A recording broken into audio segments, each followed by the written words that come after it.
Higit 100 residente sa Batanes ang sumabak sa pagsasanay bilang reservist ng Philippine Navy. Yan daw ay para maging handa sila kung kailangan ng depensa mula sa mga banta sa labas ng bansa.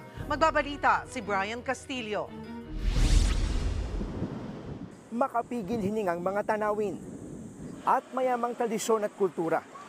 Diyan kilala ang Batanes, ang pinakadulong probinsya sa hilaga ng Pilipinas. Malayo ito sa tensyon ng agawan ng teritoryo sa West Philippine Sea.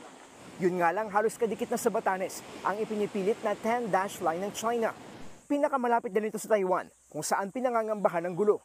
Kaya ang Department of National Defense ipinag-utos kamakailan na dagdagan ng mga sundalo at pag-ibayuhin ng pagbabantay sa norte.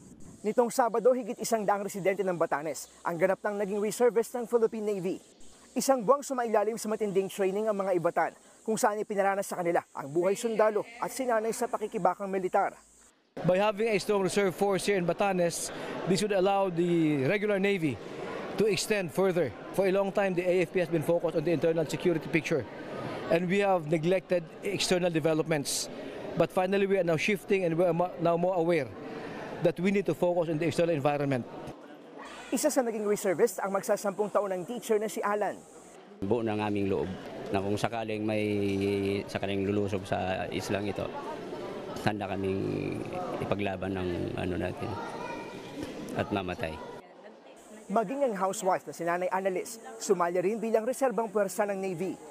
Yung pagiging reservist o pagiging sundalo, hindi ho nasusukat sa laki ng tao, sa talino o kahit ano pa man yan. Nasusukat po yun sa tibay ng loob, lakas ng loob, at buo ang paniniwala.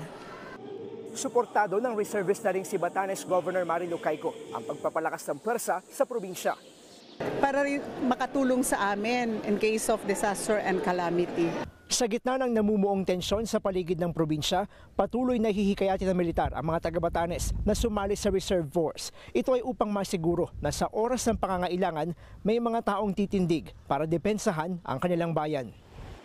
Para sa 1PH, Brian Castillo, News 5.